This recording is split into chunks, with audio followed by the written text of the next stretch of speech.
No problem. Yeah, there's nothing there until I put it live. Now I'm pretty sure we're live now. So viewers will be able to start to connect now. So if you guys want to try and hook into that.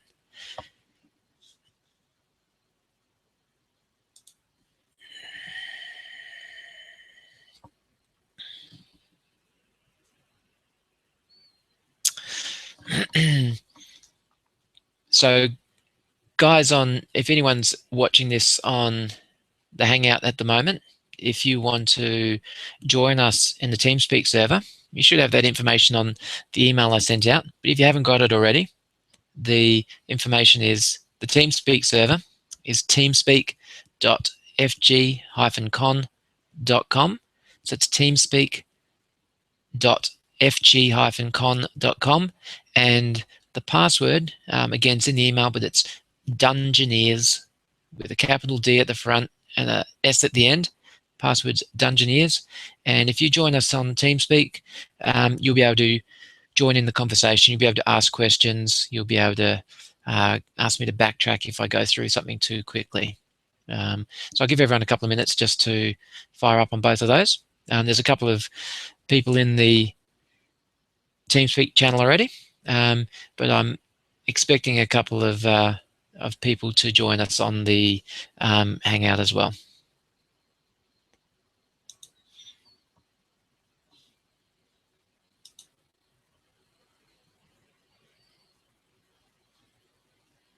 Okay, I've got a couple of posters here. Just let me reply back.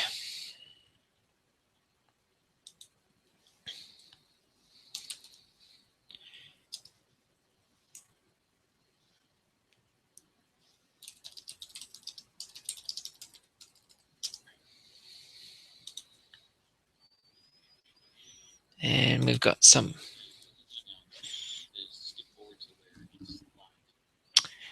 Are you saying it's not live?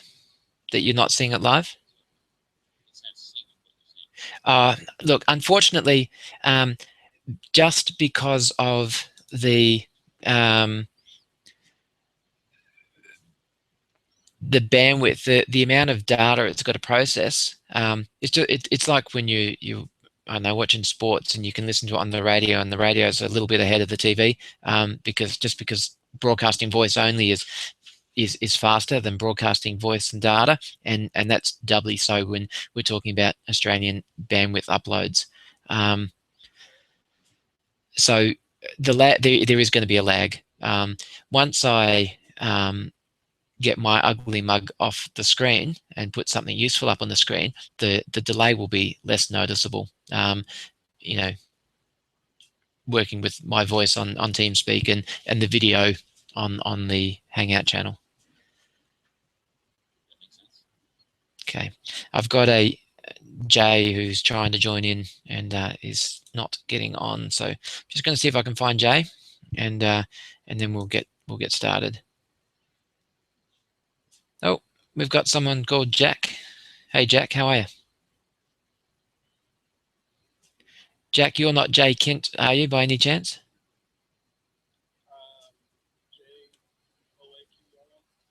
No. I've got there's somebody else who was saying they were having some difficulty getting onto the TeamSpeak channel. I was just checking if that was you or not, but it sounds like it's not. Okay, so Jack, were you looking for a player session or a GM session?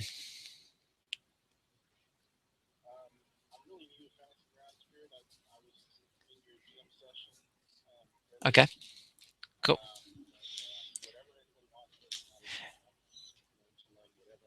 Sure. So this was billed as a player session, and for some reason, some of the people had misread, or I miscommunicated, and some people thought this might be a GM session. So I'm going to just see who else is turns up. We'll just give it a couple more minutes. I'm inclined to run the player session first because that's what I advertised. And if there's people here that want the player session, they'll get the right of way. But if people don't mind, we can always do a bit of a mix-up session, do a bit of player and a bit of GM session. And also, if we end up with a smaller group, like it looks like we have, we had sort of more like about 10 last night. If we stick with a small group, we can probably get through stuff a little bit quicker, and we might be able to cover a little bit more ground. So who's got me on the Hangout as well? I can see there's a couple of viewers. Unfortunately, I can't see who they are.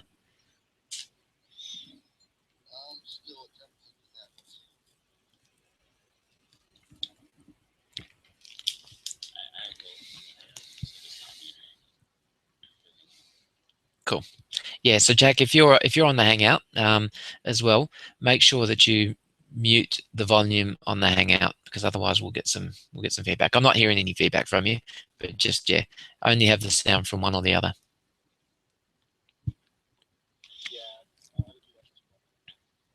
Cool. Fantastic.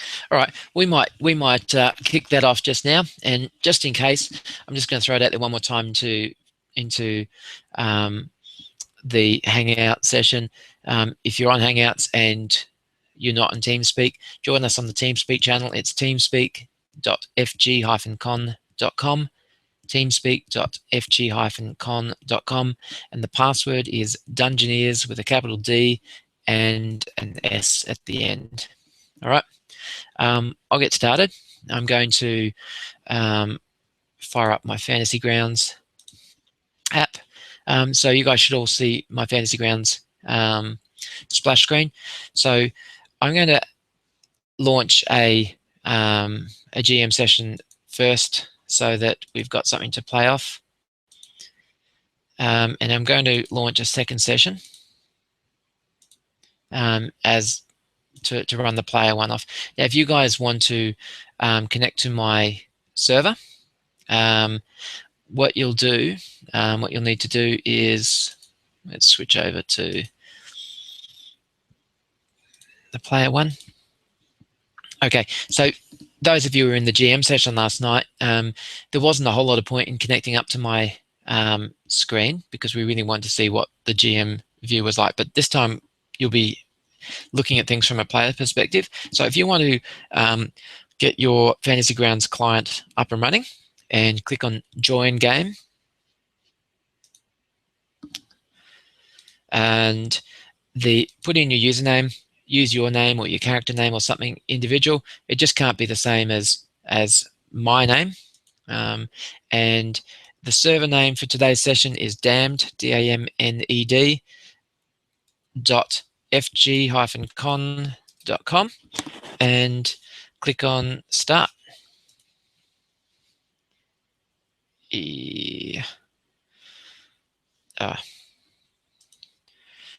For me, I need to use localhost. Localhost is a special mode that only works on the GM machine, and it bypasses a license conflict, so it allows me to have the two sessions with the same license connect to each other. So I can see Jack and Ted have connected. So John, when you get a chance, you want to connect up to my server, being damned.fg-con.com.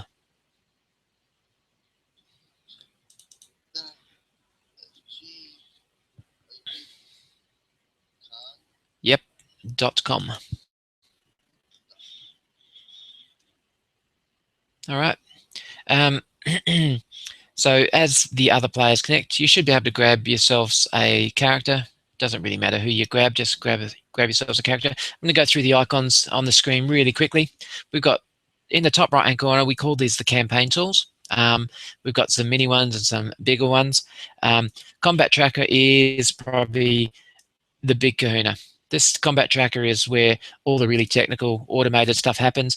We can see in this combat tracker we've got a couple of bugbears. We've got the dwarf Sempra and the wizard Tom, and you can see a little bit of information here. We can see the current initiative of all the actors. We can see the health of the actors. So for NPCs or enemies, we just see a generalized status of their health. So we can see whether they're wounded or whether they're healthy or whether they're dead or dying, and that's about all we can see. We also know that they're enemies based on the color. These guys are red, which indicates that they're unfriendly. Now, it's possible for the GM to perhaps mark them as neutral or friendly or in a faction, so you might be aligned. So the most common one in common ones in, you didn't see any of that because he was hidden, so I'll add that guy back in. And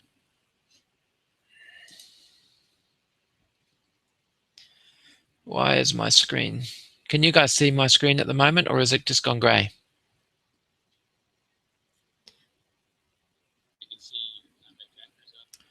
Okay, good. Okay, when I swapped, it looks like when yeah, okay. So when I swapped screen to something different, when I'm on the GM view, it looks like you're not getting my screen. So I might just quickly change the screen sharing option and share my whole desktop, just in case I want to show you something from both screens.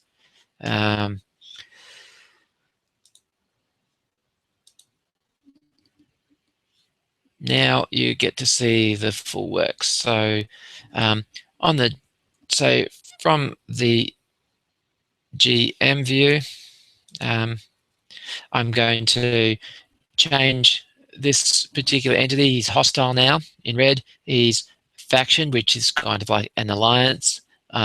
Friendly, which is generally reserved for PCs and henchmen.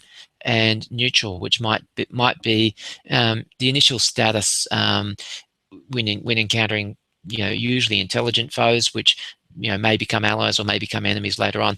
And you'll see that on the player view that those colors will change as well. Then we've got on the right hand side just the coloring for those. You can see this flag indicates whose turn it is, and when they've completed their turn, it will advance to the next one, or the GM can advance that manually on. And down here, this 7 indicates it's round number 7. To the right of that, we've got the party sheet. Party sheet is usually used for doling out treasure.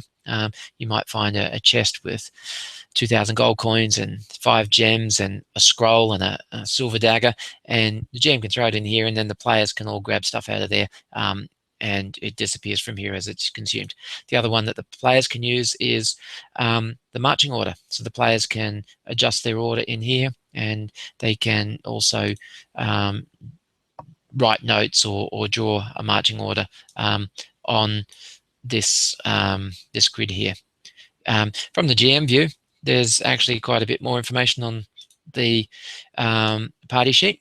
I get to see all your stats. So if I wanted to do a wisdom check on the monk, and I didn't want to ask the monk to do it, I can see his stats here. I can see all your combat status and things like that. Down the bottom here, we've got some, I can do a roll for a particular character. We can do let's see, a wisdom roll. How are we going to do that? Oof. The whole party has just done a wisdom roll. We've got the inventory, which is again, this, I can see lots and lots of stuff. I can see the stuff from all of you. I can steal stuff off you this way. I can add stuff into the top half of the table, which allows you guys to grab it out. Here's that order again. Now I can stick your tokens on here, and then you guys can mess around with them later on, potentially. Change the marching order and things like that. And XP, I can assign XP per encounter, drag them into here, and have the party sheet tool dole out the experience points automatically. Now, I'm a bit haphazard with my XP awarding, so I haven't really used that feature much in my games, but it's there. There's a lot of features that that the program has that various GMs do or don't use. Tables is something I do like to use. Typically, I've only got a couple of tables in here. I've got a critical hit and a critical miss. So as a player, if you guys open up the tables, we've got a critical hit table, critical miss table. In my game, if you score a critical hit or a critical miss, you roll a d6 straight afterwards to determine the result of that. Now, I might embellish that result or make further determination on it, but broadly, you will roll that dice to give me some direction on what happens. So if you guys all want to open up the critical miss table, and the way to roll on the table is once the table's open, this silver white dice icon here is the dice you click. So you can just click on that once. You can drag it into the chat window, or you can drag this down into the hotbar at the bottom of the screen, and then at any stage you're in the game, you can just click on that button and it launches. Or I've dragged that into the number 3 key. Pressing the F3 on my keyboard will also roll that. Now you'll see in the chat window the different results were displayed.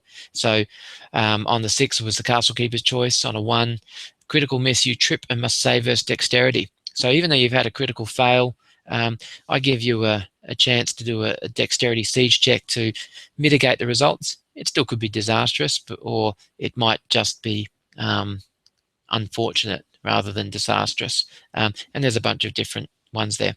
So generally, if you're playing in my games, I'll get you to drag the critical miss and the critical hit stuff down into your chat to your hotbar, because you'll use them later on. Now, this is one I was just mucking around with. It was just an experiment. Sword strike. As a GM, sometimes describing your attacks and your, I sometimes run out of inspiration, or I say the same type of attack 2 or 3 or 4 times in a row, or I'm just busy thinking what's going to happen next, and I haven't really got time to try and describe your action. So this was just an experiment to help me describe what happens. So your sword strike, your overhead slash crashes into your opponent's head. Just a little bit of color to your attacks without me having to come up with one on the spot. And again, if I wanted to not tell you guys that I was cheating, I could drop into the dice tower, and maybe I can't. It doesn't show me the result. Actually, it does, because I'm a player in that view. Sorry, as the GM, if I drop this into the chat window, you guys don't get to see it, but I get to read it, and I can explain what's happened from there. You can create tables to do all sorts of things. You can create tables to basically build up to cascade. So one table, as you roll it, it might bring up races, and then brings up dwarf, and then it automatically rolls on the dwarf table and brings up the clan of the dwarfs, and then the clan of the dwarf might bring up auto roll on that to bring up the player's age, and all sorts of bits and pieces like that. So I've done a couple of tables like that, mostly just for fun, but certainly for if you're a GM that likes lots and lots of tables, it's a really good fun tool. Calendar is pretty neat. So a lot of fantasy calendars are very, very different from our own calendar. They've got months that have totally different numbers of days or weeks in them. There are some calendars that have weeks that are missing days, all sorts of strange things like that. And there's a bunch of different calendars that have been built into Fantasy Grounds. Adding your own custom calendar requires some programming knowledge. Calendars are quite complex things, but this calendar as a player tool is pretty cool. These entries here with the red dots on are dates, calendar days that have an entry logged on them. So we can see here on the 22nd day of the month of Fireseek, the party is ambushed by a party of much stronger opponents and survives only by the use of the Staff of Fire. It seems that the Red Hand army is aware of the party of heroes. The thing that I feel the calendar lets us down on at the moment is that it's only editable by the GM. The GM's got enough things to do. If the players could add their own stuff into the calendar, I think it would be the most awesome tool, because each player could add a little bit of information in there. The players know what's important to them. The players know what sort of stuff they want to write down, what they want to remember from it. And it would also, as a GM, help me see what the players got and remembered out of each session. So that's something that's on the wish list for them to do, is to allow the calendar to be editable by players, but it's a little bit down the list at the moment. But hopefully we'll see it. We'll see it sometime soon. You'll notice in the bottom left-hand corner of your screen, you have a stack of dice. Now my dice are black with white writing on. I want to change those dice. I use this palette tool, and I can add some red, add a bit of blue. The smaller the circle, the smaller the increment, or the smaller amount of color it adds. And I want to change the text from black to white. And I want to make my dice a lighter color. Oh, put a bit more in there. So I've got a nice, pretty pink dice. And you'll notice that my portrait, the color next to my portrait now indicates pink. So when I roll my dice, I get pretty pink dice, and you guys should all see my pretty pink dice rolling as well, if you're able to view my dice rolls. If you guys want to play with your dice colors, go for it. The next one is options. Now, for the most part, you don't get to do much with your options. This is really a GM thing, but this allows you to see what options have been set, just in case you're curious. The main one here as a player to change is a lot of mice have that center mouse wheel, and a lot of rule sets allow some editing of the character sheet using the scroll button on the mouse wheel. Now you can turn that off. You can by setting it to control, and that means you've got to hold down the control key while you scroll for it to have an effect. Now where that might have an effect, I'll jump into combat tracker. Let me just add King Iskander to the combat tracker. Who else just joined us? Akos. We'll throw you in there as well. Ladareth, Andolin, put you all in. Now, I'm going to find my character on the sheet, King Iskander. Now, King Iskander's got 26 wounds. I drink a healing potion, get 5 hit points back. I want to change my hit points from 26 down to 21. I can just click in it and type 21, maybe.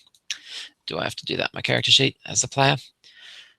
Combat wounds.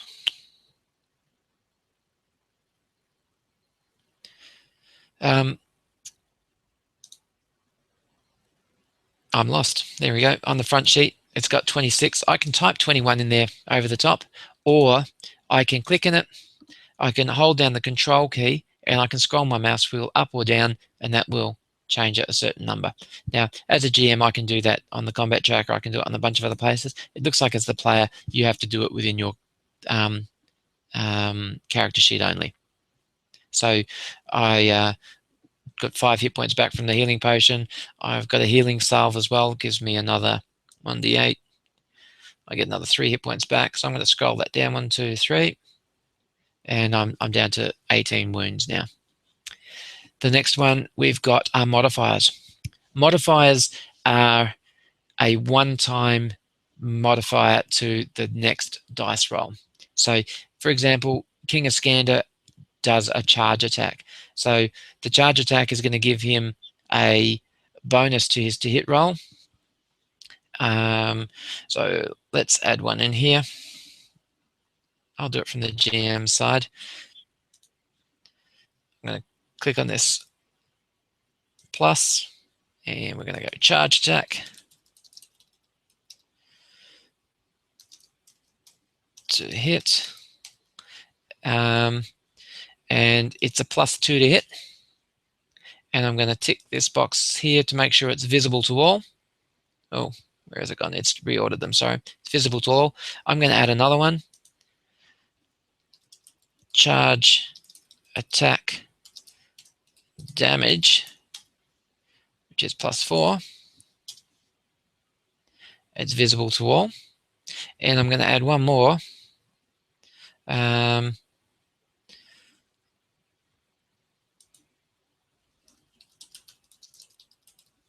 This one's going to be not sure what the best description for that is. I'm going to call it defensive. I'm going to give it a 2. This one I'm going to apply to a monster. Actually, it should be a 4. we'll do that one during our combat demonstration. But for the moment, as the ranger, he's going to do a charge attack. So we want to do charge attack to hit. He's going to click on this plus. It's going to add down in the bottom left-hand corner a +2 modifier. It's going to put one little tick in here to say that I've got one modifier applied. King Iskander, being the sneaky guy he's also going to do a charge to attack from behind, and he's going to get a +3 flanking bonus. So I'm going to click this one here. And we can see down in the modifiers, we've got the cumulative total of +5. So we've got +2 to hit for the charge, a +3 to hit for attacking from behind. King Iskander also gets some bonuses to attack when he's attacking giants. So he's going to get a +1 here. We can see that there's 1, 2, 3 dots there indicating that there's 3 bonuses applied. So if King Iskander misses this attack, he'll be really disappointed. Let's do this attack roll. He's using the Blade of Huron. I'm just going to double click it into the chat window. He rolls a 14. He gets a total of +13 in modifiers, and that is charge attack to hit +2, flanking +3. I'll show you why there's 2 +3s there in a minute, and giant kind +1. So that's a total of 2, 3, 1 is 6, and he also gets a total of +7 bonuses to hit from 5 from his level, and +2 to hit probably from his strength. No, +1 from his strength, and the Blade of Huron. We look at that here. We've got a +1 to hit as well. So you can see Fantasy Grounds can pull all this information from so many disparate sources. It's got modifiers, it's got ability or attribute scores, it's got the skill level and of the character class and the bonuses of the weapons, and it's thrown them all in into that dice roll, which is where there's one of the things that really where Fantasy Grounds can really help speed your game along, particularly in a technical game. If your rule set supports all this sort of automation, you'll really enjoy it.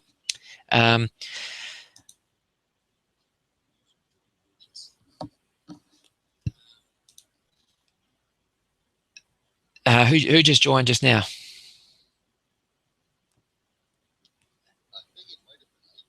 Yeah, I got some.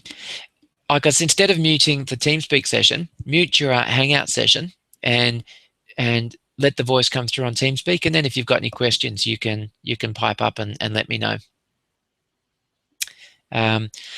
So we've got that was the modifiers. Again, if you wanted to do, you can have a modifier here that might be a negative modifier. I'm sure I've got some in here. Despair. So we had some monsters that caused a feeling of despair amongst the party if they failed their charisma checks. And if I tell the person they're still in despair, they have to click this modifier before they do the next dice roll. And you can also, sorry, going back to that previous one, as soon as those modifiers have been applied, that dice roll has happened, the modifier is clear, because modifiers only apply to the very next dice roll. Wherever that dice roll is from, it only applies to that one dice roll. And the modifiers stack. The modifiers stack with everything else.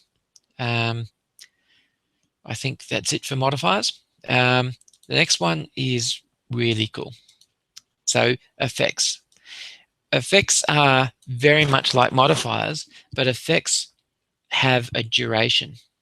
So we've got, you can see here in the combat tracker that Sempre Petra has an effect Ogre Strength 2. So Sempre Petra has scored himself a set of gauntlets of Ogre Strength, and they've increased his strength by 2. So rather than changing his character sheet, I haven't got him open here. Let's add it to somebody else. So Andolin, I'm going to give you this effect. Andolin, you've now got the effect Ogre Strength +2. So we have a look at your character sheet. I'll have to do this as the GM, sorry.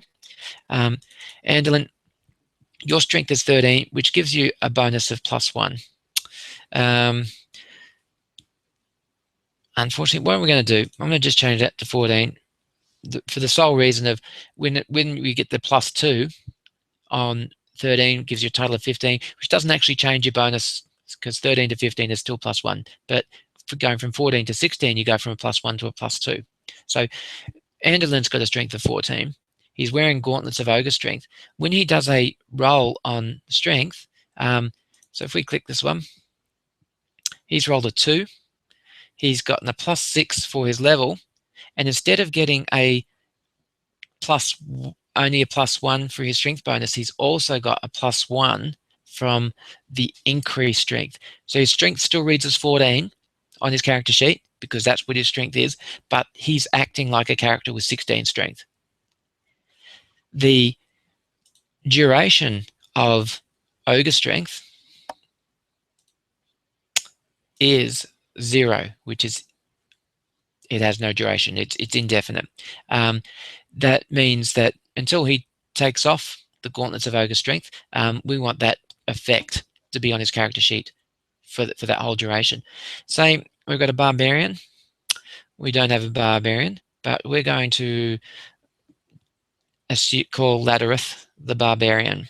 So Ladareth, what I'd like you to do is open up your character sheet, please, Ladareth, and go to the combat tab. Everyone can do this on their own character, and I want you to roll initiative. Rolling initiative is double-clicking on this yellow gold embossed plaque. If you do that, it'll roll an initiative die in the chat window, and it will set your initiative in the combat tracker. So if I go and find Ladareth, sure. Okay, to open up your character sheet, double-click on your portrait. So your portrait is up here in the top left-hand corner. You can only open your own character sheets. I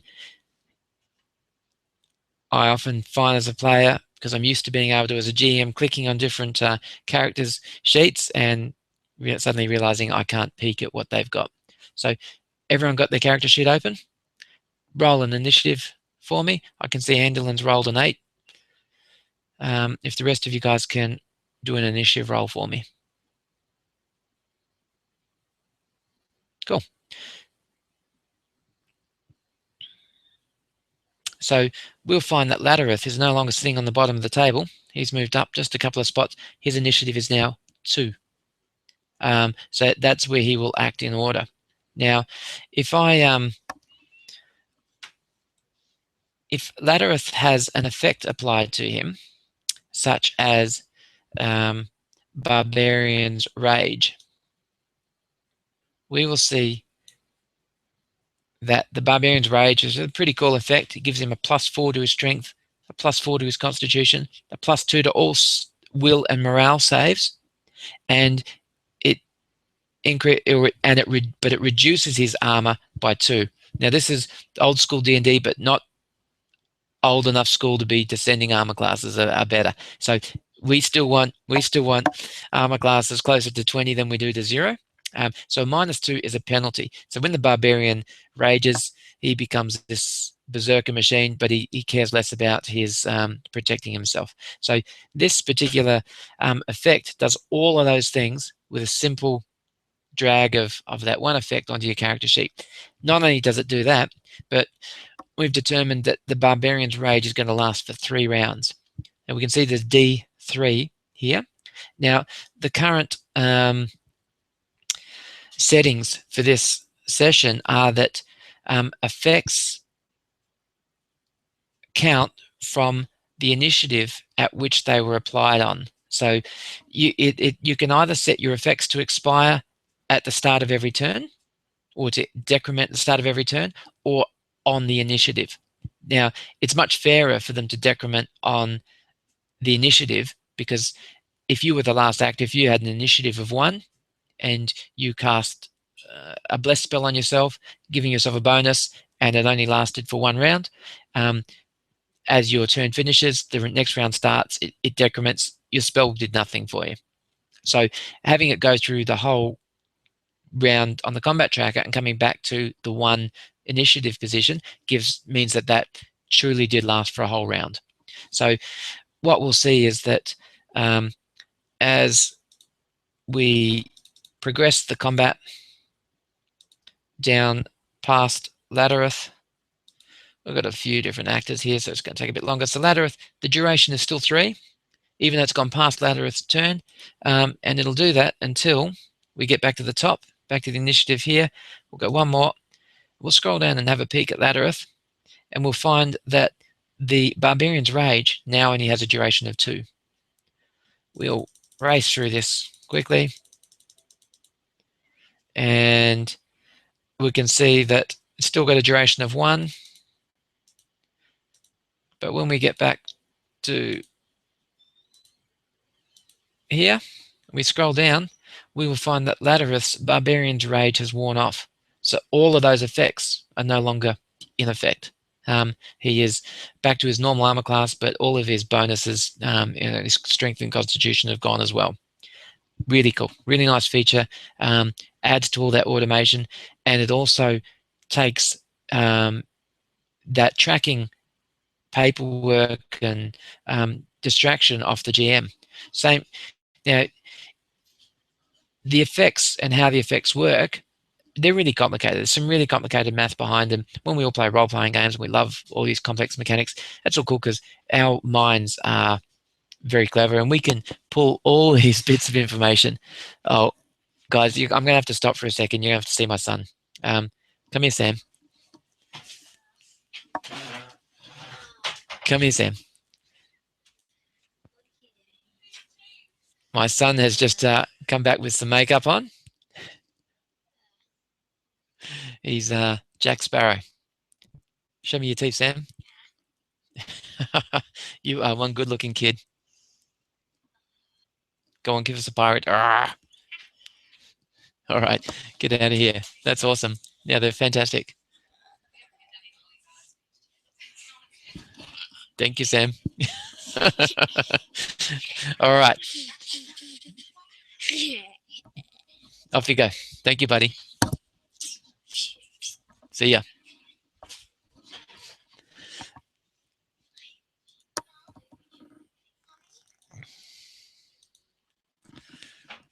Okay, sorry about that, guys.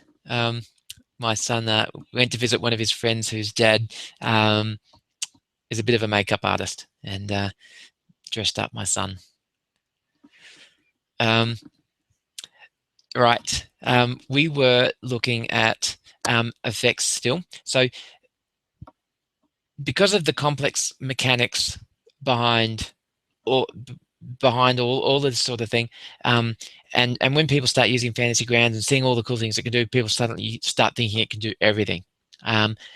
There's really complicated coding and programming behind all of this stuff, and someone's got to write all that coding, and so it does vary a lot between rule sets. So the rules for Pathfinder are very different to the rules for D&D 4, and the rules for D&D 4 are very different to the rules from Castles of Crusades and from Traveller and from Labyrinth Lord and from World of Darkness and from Shadowrun. They're all so different in their mechanics. So the level of automation varies a lot as well. But at its simplest form, you can add an effect that is just a description and a duration. So I'm going to just I'm going to clear some of these guys off here just to make this a little bit quicker. We don't have Semper in the group at the moment. We don't have Tom in the group at the moment. So we're just going to leave it at that. That'll scroll through a little bit quicker. Now, we've got say there's the wizard cast a stink cloud, and I didn't have a fully spec'd up effect for stink cloud, but I know that Icos got in the way, and he is nauseated for 5 rounds because he failed his constitution check. I can just leave that on there, and even though it's not going to automatically make modifiers to his armor class and to his attack rolls and to his save rolls and to his movement and all those other things, it still tells me, hey, Icos is nauseated. I can see it in the chat window. I can see it in the combat tracker. It probably shows on your character sheet, and I know it's there. And as I scroll around, everyone has their turn. People are doing stuff. I get back to Icos, and it's now down to 4. I scroll around again. and that's down to 3. So it'll automatically remove, and I'll know when it's gone because I'll see ICOS and I'll know that he's no longer nauseated. Can you have effects that terminate by dice roll saving throw? No, not that I'm aware of, but you can do a constitution check. So ICOS, well, you haven't got a constitution. Let's do that quickly. Let's give you a constitution of 14. Let's make it a prime attribute. So for you to do a save roll, which are called siege checks in this rule set, in the Castles of Crusades rule set, you just double click on the shield. So if I can get you to open your character sheet ICOS and double click that +1, and you will do a siege check into the chat window. Fantastic. So you failed your siege check. So we're going to leave you as nauseated, way too much whiskey. Everybody has a turn, comes back to ICOS again. For whatever reason, oops, the GM rules that you can do another constitution check. Try and you're in a messed up way, man. Wasn't whiskey, it was dwarven fire spirits. We go around the table again. ICOS, try and save your constitution check again. All right, just. So ICOS, you rolled a 13. Your target was a 12 because it's a prime attribute. As the GM, I can go, he passed his, whoops, not that, it's an effect. He passed his constitution check. I'm going to remove the nauseated effect from your character sheet. So fortunately or unfortunately, depending on which way you put it, the GM is not put out of business yet by the automation of Fantasy Grounds. It still requires a GM to adjudicate on various things and to fill in the gaps where the automation hasn't gotten to yet. Now, some of the big rule sets like Pathfinder and D&D 4 and 3 and 5, that may be a feature that they add one day, but it's not currently there.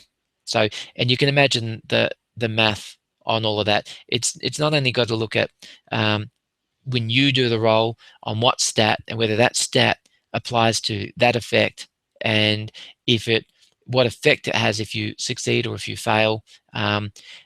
There's so many variables that go into that. So at some point, whilst it's probably possible to program, there may be other things that can be programmed easier, and they might get some love first. I'm still on the GM view, so I'm going to switch back to the player view, and because you don't get those last icons, the next icon we can see as a player is character selection window. It's possible to pick up more than one player. So if any of you guys want to grab another player, double click.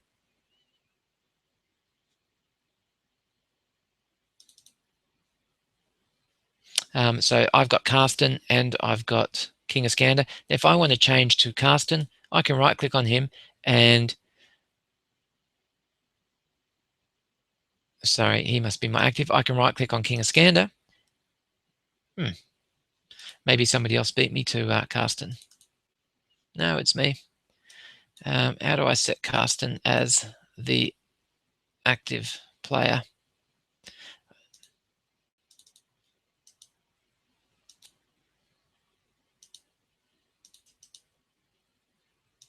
No.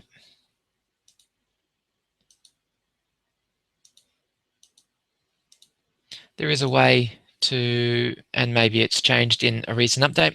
So Fantasy Grounds gets lots of updates, probably every 6 to 10 weeks there's a new update, and to date every single update, whether it's a 0.01 update or bug fix update or a upgrade from version 1 to version 2 or version 2 to version 3, every single upgrade has been free. It's been included in your purchase price. Now, there's no guarantee that it'll be the way forever, but there's no ongoing costs. Once you, if you buy an outright license, it's an outright license at this stage. There is an option at the moment to buy a subscription license, which is an ultimate license for $10 a month. Good for if you swap GMs very irregularly. You might want your GM just to get a full ultimate license when he needs it, or if you want the benefits of an ultimate license but can't find the full purchase price all in one go, get the subscription. It's pretty cool. But all the updates are included, but everybody has to be on the same version. If my rules mechanics are slightly different to yours, there can be issues when you roll your dice and stuff like that. So everybody, every time you launch Fantasy Grounds, it checks if there are any updates, and if there are, it says, hey, you should upgrade. Now, in my so it looks like if I do a roll from here now, it's going to automatically select it from the right character. Whereas in some previous versions, you actually had to tell it that we were on you had to change the active character for that to work. But now you can see my first roll was Karsten, my second roll was King Iskander. So it looks like you no longer need to switch characters, switch actors. But you've got, I've got the ability to control both actors now. Story. Story is mostly a GM tool. Because it's a bit of a mix-up session, because we're going a little bit quickly, I'm going to give you a little bit of a GM view on some of these things as well. So let's close up some of these windows. You tend to get windows going everywhere. So go to the story. You can see I've got stacks and stacks and stacks and stacks of stories, entries here everywhere. Drellin's Ferry, the town speaker. All right, here is a story entry. This is a GM view. All right, this is not what the players see. This is a story entry, kind of like in your old D&D modules where you've got information for the GM. You've got a little section in the box that says read this section aloud to players. You've got some descriptive sections. You've got the stats for your NPCs, whatever. So we've got some text here. This is for me. This is information, timing, who's here, or where the setting is. Now this section here is one of these read aloud to the player sections. So I can read it aloud as the GM. I can also click this little chat bubble and it goes straight into the chat window, and you guys will all see that on your screen. Now, as a GM, I want to do that as often as I can, especially when I'm got a room description or a place description, particularly when one of those descriptions or an NPC gives a bit of a speech or whatever, and there's a clue in there. There's some piece of information that is important. When it's written down, when the players have access to it written down, they're more likely to catch that clue. And ultimately, why you want your players to work for their clues, you don't want them to miss the clues. If you spend all this time designing this really intricate maze or puzzle, but the players don't get the clues, it's a fizzer. It either doesn't happen, the players just waltz on by it, or the players are frustrated because they can't progress. So you want to make them work for their clues, but you do want them to find their clues. So if I read the room description, I don't have to read it word for word. I can ad-lib it. I can read it any way I like. But if I also throw this description into the chat window and there's a clue in there, the players are more likely to spot the clue. If not right now, later on, they can scroll back up the chat window and they go, I'm sure Norro said something different yesterday. That's not what he told me yesterday. And you go, aha, Norro actually said he was on the other side of the river when the attack happened, and today he's telling me something different. So, there's a clue there. What's Norro up to? Why is he misleading me? So, talking about Norro, this next section here, again, it's a chat bubble, but it's got a name next to it. So when I click on the chat bubble, it's now throws it out into the chat window, and it says that and it shows it as a speech bubble spoken by someone. So Norro Whiston says, our town is under attack. The Hobgoblin Raiders have been harrying our lands for several days now. They've attacked and killed 2 people in the outlying homesteads, and they've been waylaying travellers along the Dawnway. I don't know what to do.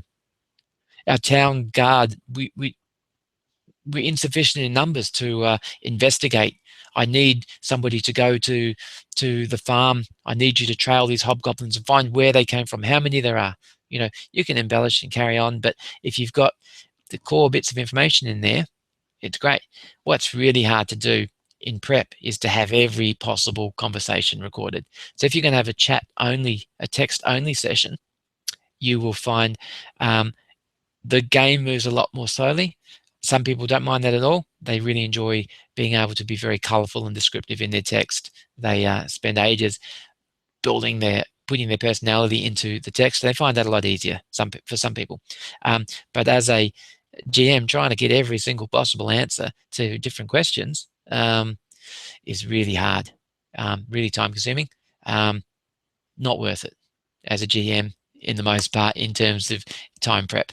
But you know, the players start arguing, whatever, you know, you can throw out different types of responses if you've done that prep work. But you can see how quickly you could spend a long time doing that. You want to create a new text entry. We've got one here somewhere.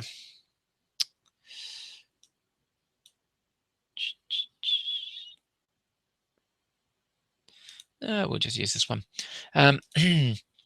We've got here a really basic story entry. I'm going to add some more text in here. I'm going to write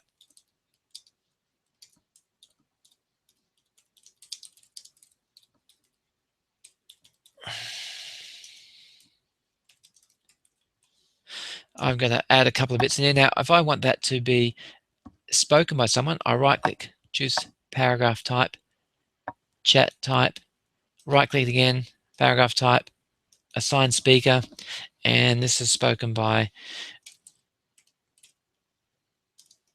John the Baker. And the response here is spoken by Captain Serrana. Now, there are hotkeys. There are F1 keys and F7 keys, I think, or control keys that will allow you to do these things much quicker. All good. Learn them if you're going to do a lot of text entry. You can also do things like add a table. So a number, and then I want to add cell. What is it? There's a hotkey to add another column, to add another column, to add another column. You can work your way through. I'm not going to do that. I don't remember the hotkeys off the top of my head, but you can add tables in here. You can add lists. Lists are the other really cool feature. Oh, we're going to change this one back to normal. Now, why are lists so cool? We've got monster. We'll leave it at monster. I'll change that to a link. Then we've got description. We'll probably have more colorful names in your own stories, but and map. Now this is something really simple. Okay, so I'm going to drag. Oops, I'm going to drag an encounter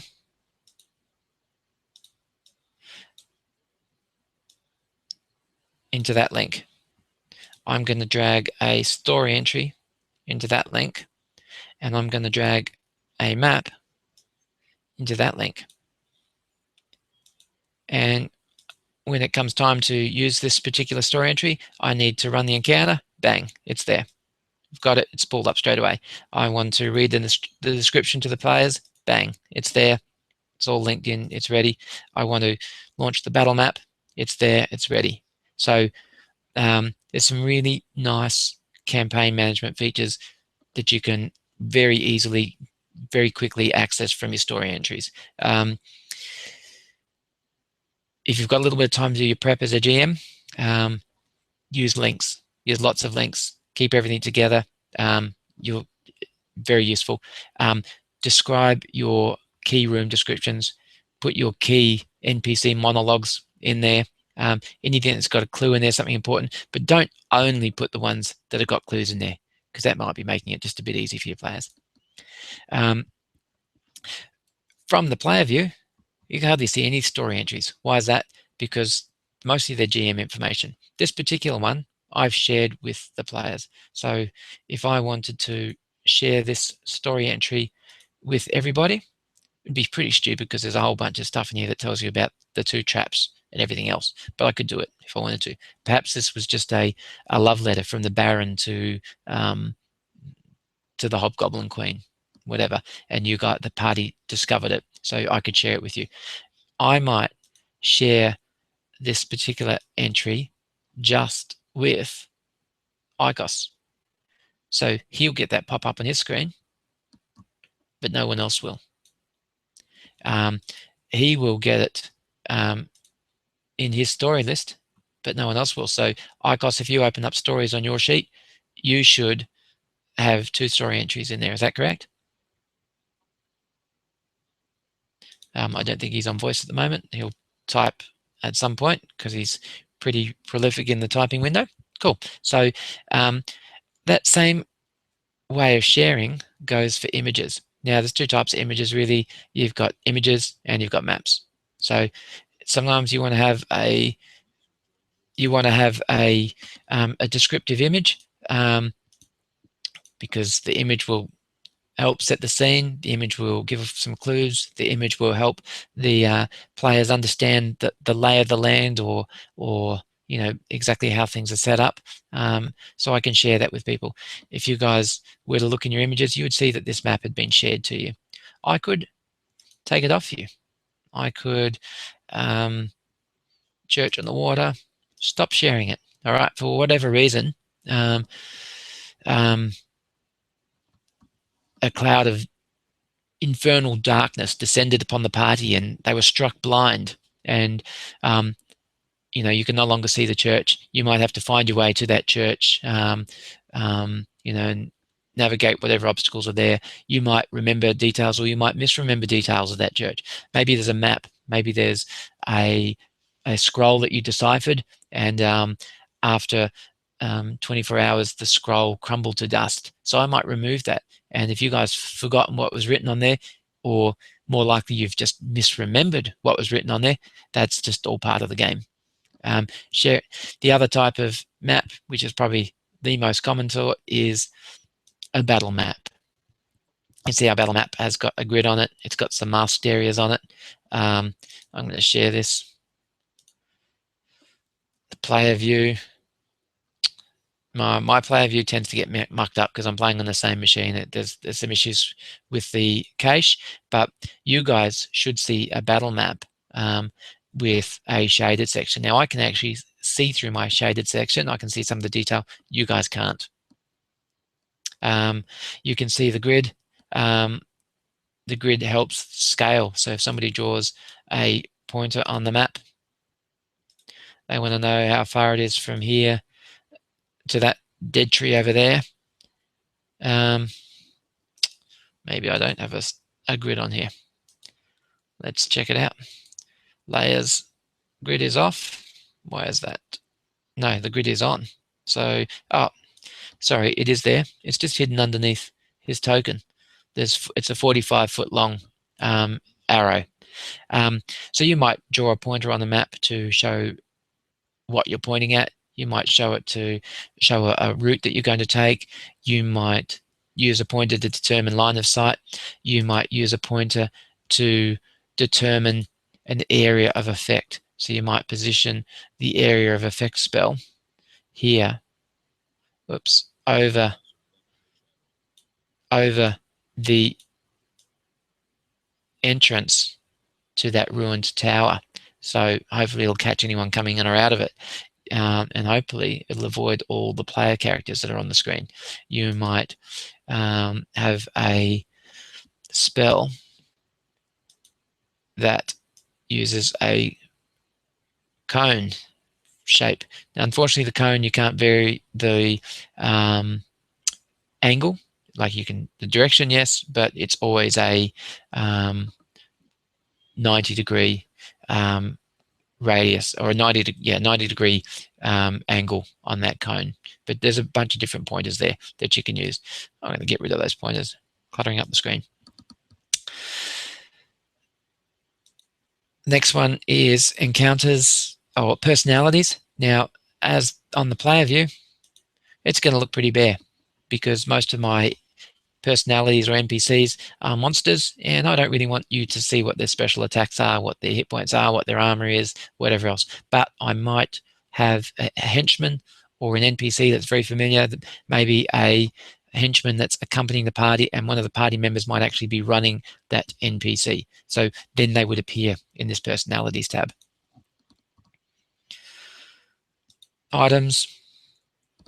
These are items generally before they make their way into a character's loot. Items don't tend to last here very long on the player's side. From the GM side, more likely, I might have a Staff of Wondrous Things. I might have a Helm of Despair. I might have some golden skull with ruby eyes that you don't know what it is, whether it's just a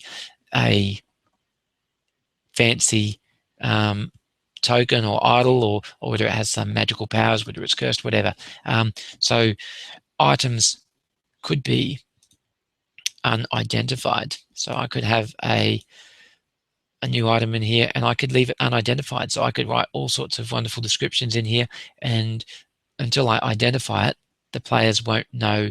It won't be revealed to the players what it is. They'll see it. It's a silver helmet.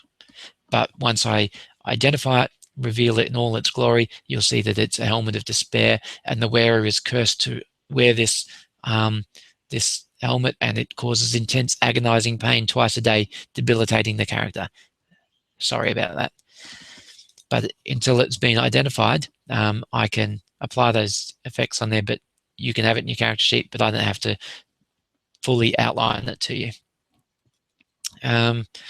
Notes, this is a player tool. Players can create their own notes. Players can stick information in here. Players can create notes and share them, make them public for everybody, or the note can just belong to them. So you can see here, this one's shared publicly. These other ones, I can't edit them. They're locked by whoever owned it. Now, that owner is not in the game, so that's why it's orphaned, that particular note. Because the owner is not Andalin or Icos or Carsten, it's actually the player, the person, the real person. Modules, library. I'm using Castles and Crusades rule set. The player's handbook in all of its glory stands, minus the images, but all the text from the player's handbook version 5 is in this library. That's because it's a commercial rule set.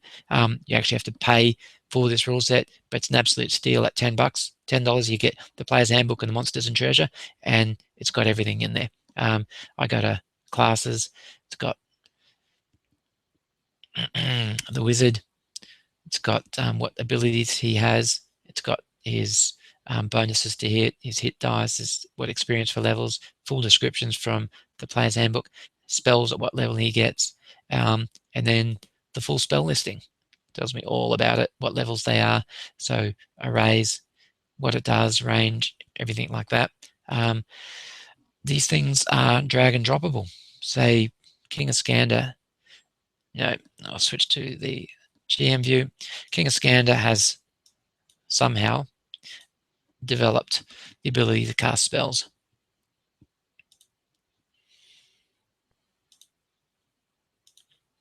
He's got illusionist spells. I can drag these into his character sheet. I drag a level 2 spell. It shows them as a level 2 spell.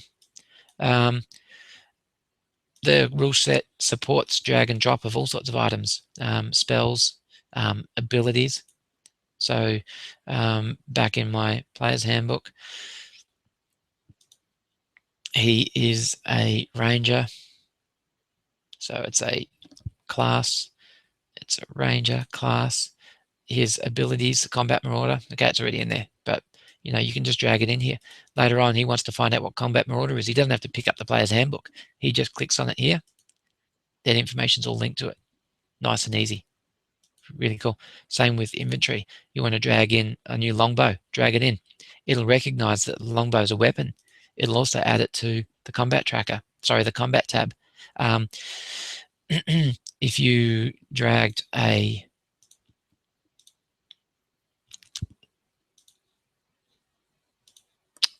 weapon such as a spear, which can be a melee weapon and a ranged weapon, it'll do that too. Put spear in here, one spear.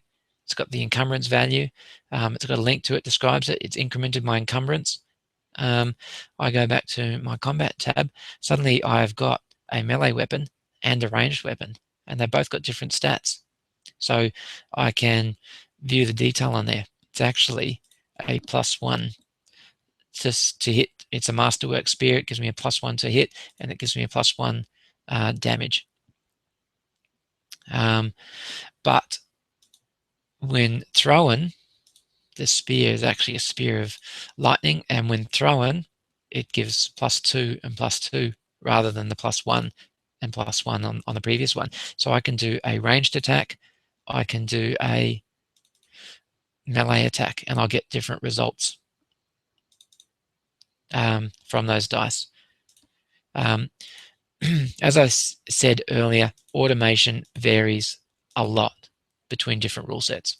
So Castles and Crusades is a commercial rule set. It was done by one of the developers.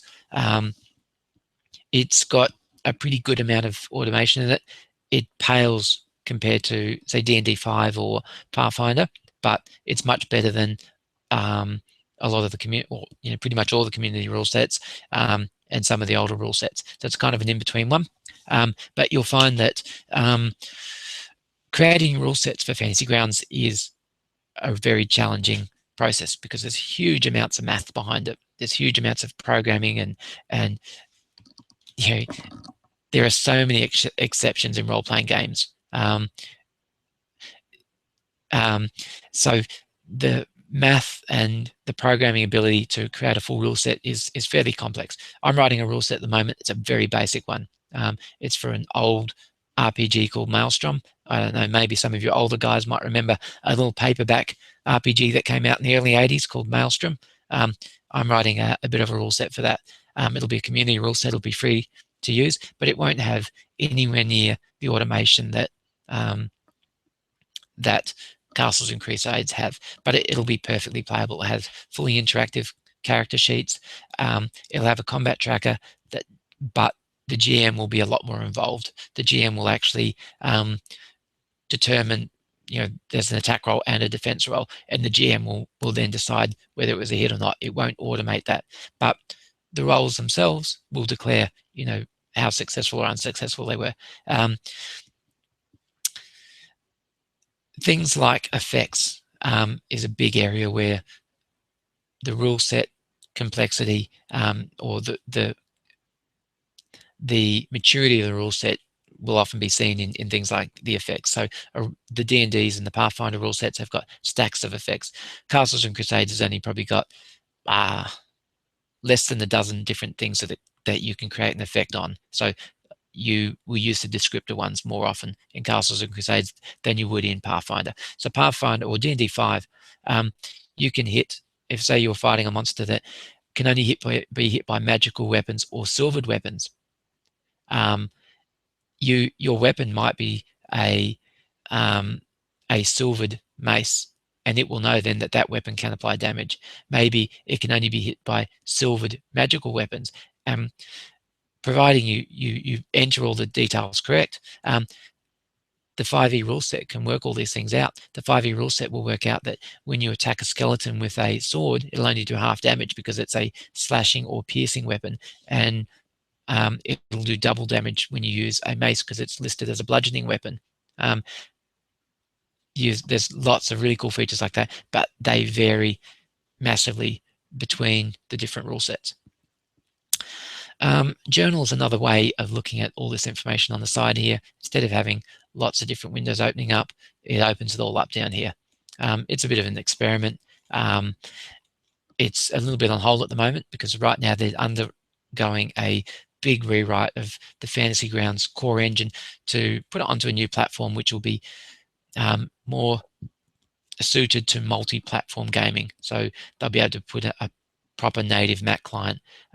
There's a hope that there might be a Android and an iOS client, although you can see how much screen space is required to really use a lot of the features in Fantasy Grounds. We're not really sure how well a tablet version will go, but moving it onto the new platform will give them a lot more features to perhaps building a cut down client that can be used on a tablet. And so most of the programming efforts right now today are on that, but there's still a lot of other things that are being programmed, just they're not working on major feature upgrades while they work on the infrastructure upgrade. Locations, that's an extension. It's a very funky extension. Tokens, these tokens are just some tokens on my machine. Am I in the player view? No, I'm in the GM view. You can see a bunch of different tokens here. Some of these tokens are included with the rule set. If you've got a licensed rule set, a lot of these tokens are included. Has anyone got any questions on what we've done so far? Yes, ICOS, they are converting it to Unity. So converting it to Unity, we won't see any change. The look and the feel will probably be the same. Maybe they'll reskin it. Maybe they'll put a little bit of a more modern looking interface on it. But the Unity port will be a more stable engine. It will have the ability to write code that can run on multiple platforms. But the aim is for the look and the feel, for the most part, not to change. So whilst it's a massive programming challenge for them to port it to Unity, whilst there are lots of benefits, there's zero immediate benefit to us in terms of to the players in that initial port to Unity. We won't see any real change, but it will allow them to expand the program in lots of other ways going forward. So yeah, Unity is what the port is going to. I hope you're not referring to my voice, ICOS, when you say it sounds like when I have bowel movements. I've been talking way too much doing these sessions the last couple of days, and I've got not much voice left, so go easy on me. Has anyone else got any questions on what we've done so far? I'll show you a couple of other really quick ones. Open up your character sheet. It doesn't matter which character sheet you open up. This particular rule set, the mechanism for saving throws is called a siege check. You roll by clicking on the column here, the goal column. So any of these goal columns are usually interactive fields. So if I say, if everybody can do a wisdom check, everyone double click on this column here, and it'll do a roll into the chat box, and it'll declare some information. So for Ladderith, he rolled a 3. He got a few bonuses, +3, total of 6. He failed. Oh, that was an attack. I'm looking at the wrong column, sorry.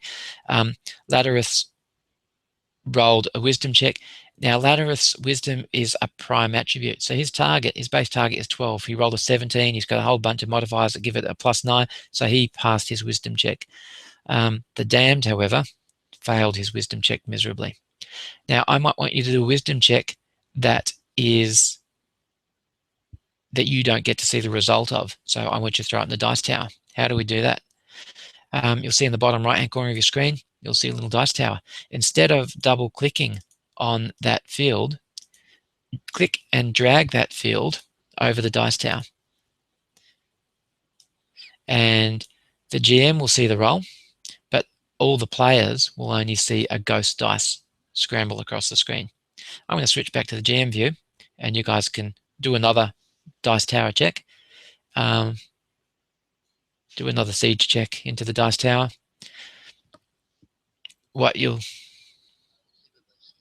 You don't see the dice tower on my screen or your screen?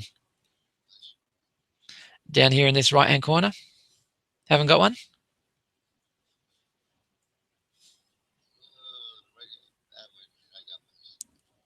Might have something sitting over the top of it.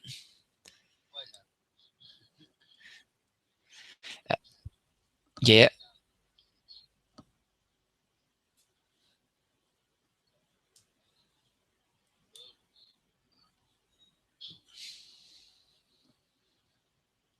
So when the players roll, as the GM, I see a little dice tower, and I see that ICOS, he rolled a 9 on his intelligence check. So ICOS failed to see the clue staring him in the face, but Anderlin Ventos, he saw the clue straight away. Light bulb moment. I might whisper a bit of information to him that gives him a clue, but ICOS doesn't know the result of his actions.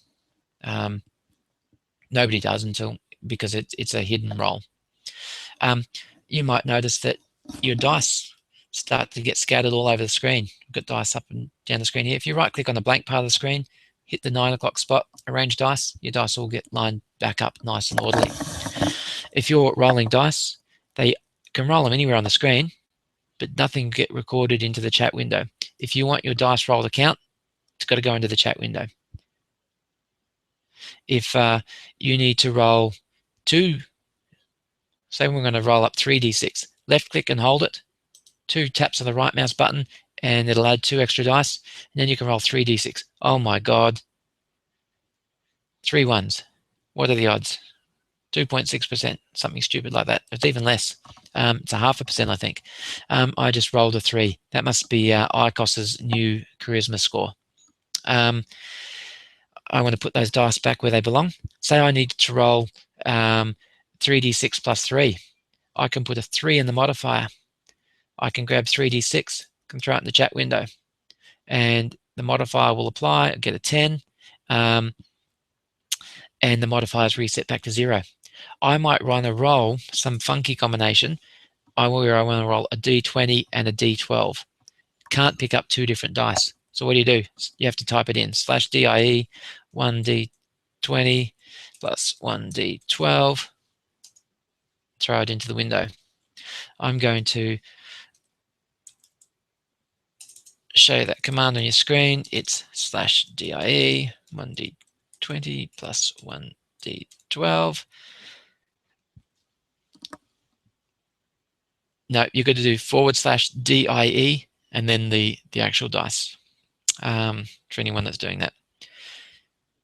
You can also do modifiers. I could put a modifier there too. I could do 1d20 plus 12 plus 4, and it'll get me +6 because I had +4 on my command and I had +2 in my modifier window.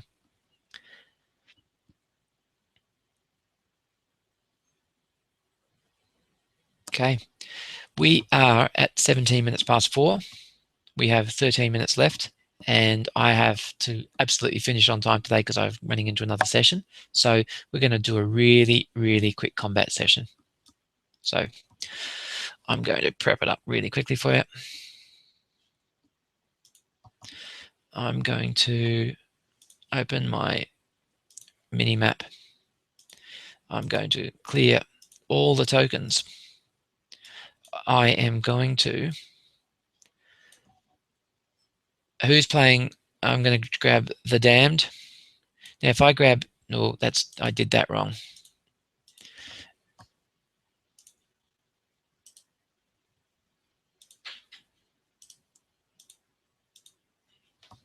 One sec.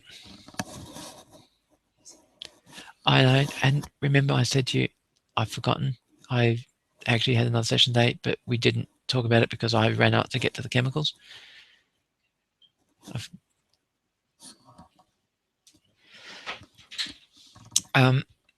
So I've got Andolin, Ladareth, Icos, and King, but I think I've got somebody who doesn't have a character in there.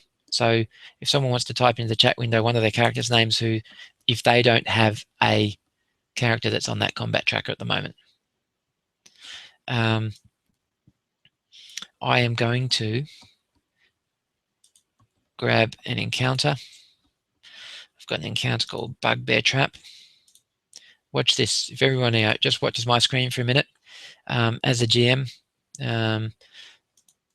I'm going to just click this button here, this magic little button here, and it's going to add tokens onto the map in the places that I've predefined them, and it's going to put the characters all in here. That's one of the really nice features of the automation. Instead of having to add all my actors into the map at the time of the combat, they're not only in the combat tracker, they're on the battle map, and they're hidden from view from all the players. So okay, I'm going to add Andolin to the battle map. Andolin, roll for initiative, please. I'm going to add Icos to the battle map. Roll for initiative, please. I'm going to add King of Scandin. I'm not. That's me. I'm going to add Ladareth. roll for initiative, please. And if there's anybody else who wants to be on this very brief combat session, type your name into the chat window, please, and press enter.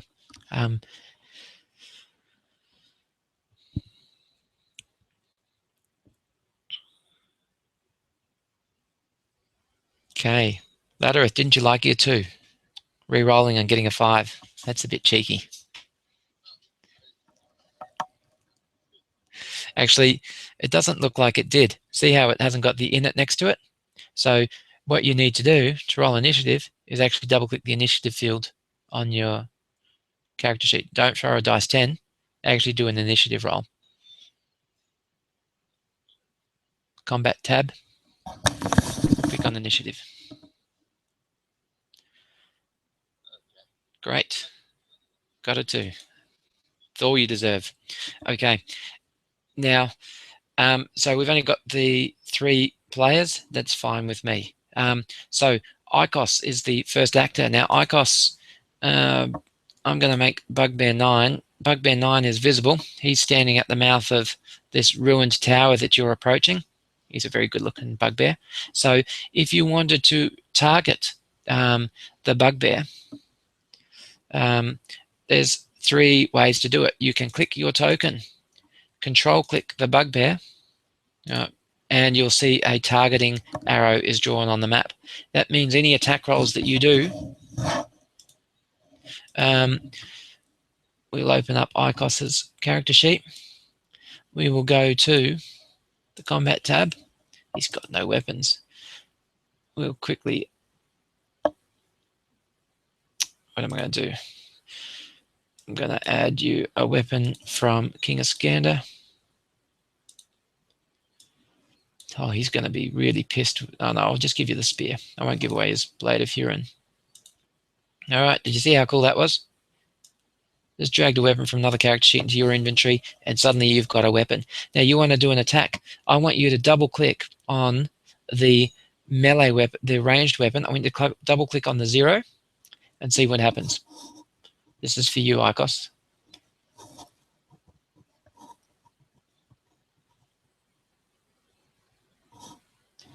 Combat tab. Double-click on the spear that's set as a throw-in weapon. Double-click on the attack.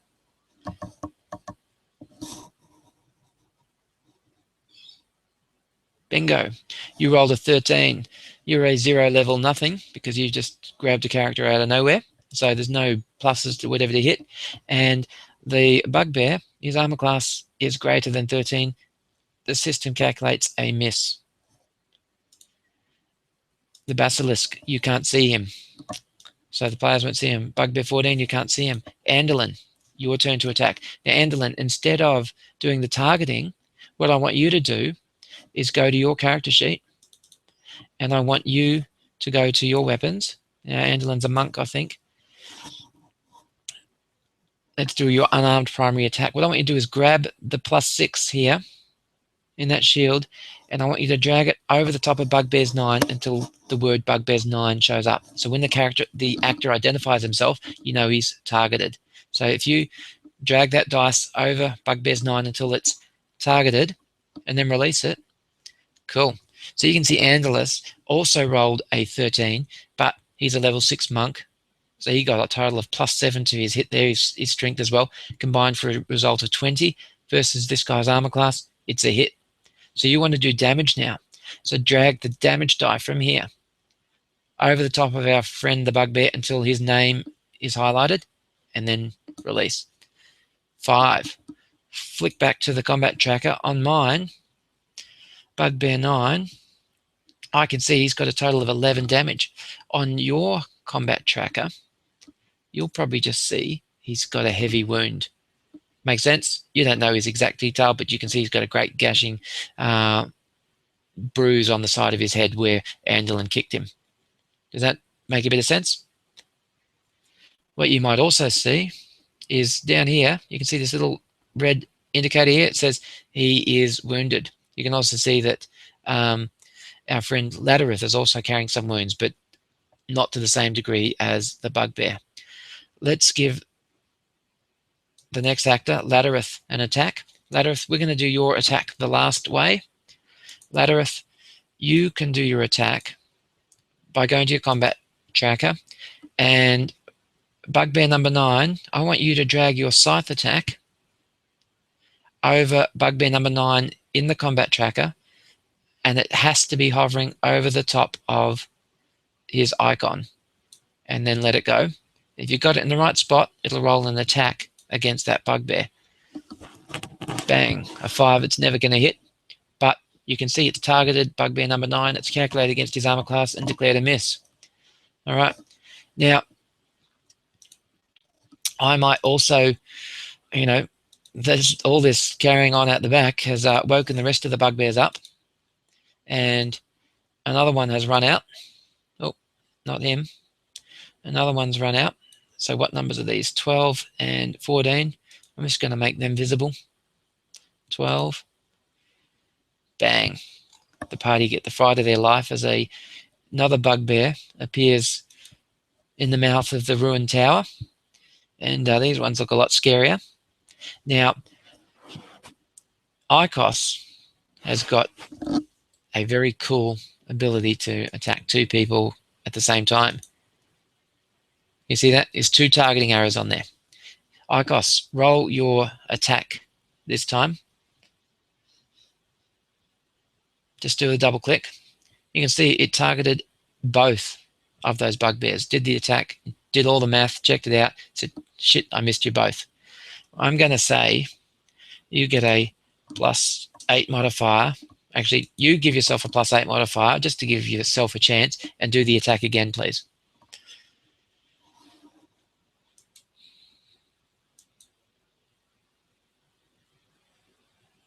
So Icos, type 8 in the modifier field, and then double click your attack roll again.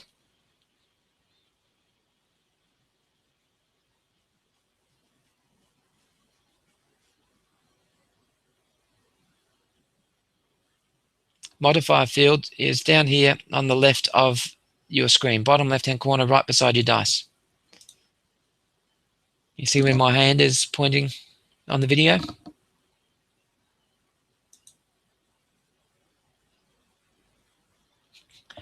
Look, I gave you a +8. If you're going to abuse the +8 by rolling 3s and 5s, I can't help you. So he still rolls a miss. So our next actor is Laddereth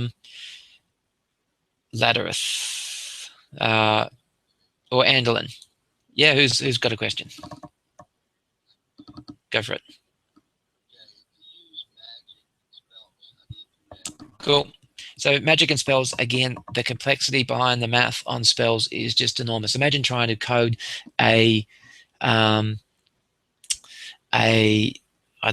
gas, what's it called? A creeping cloud, right?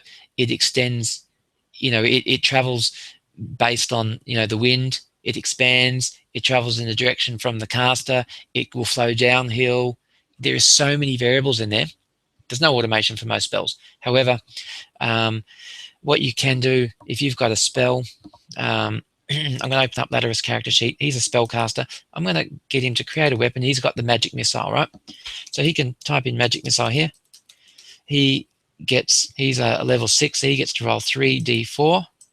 I can drag 3d4 into the damage. He gets +3. Magic. Oops. I have to click in here. Sorry. Magic missile +3. Now, magic missile never misses, right? You don't have to. Laddereth. Which one's Laddereth? Here he is. Laddereth doesn't have to roll an attack. This is a way of using magic, right? You don't have to roll it to hit because it automatically hits. So you can just roll the damage die. Bang. Yeah, good old bugbear just took a chunk of magic missile damage to his chest. 10 hit points. His furs are singed, and he's not happy. Does that make sense? You could do that with a fireball spell. You could target everybody. Let's see. And you could drop your fireball spell, and you could roll 6d6 and apply to everyone. Now, what happens if they did a dex save? Well, you haven't got the automation for that. Do the dex save. I got to take half the damage back off.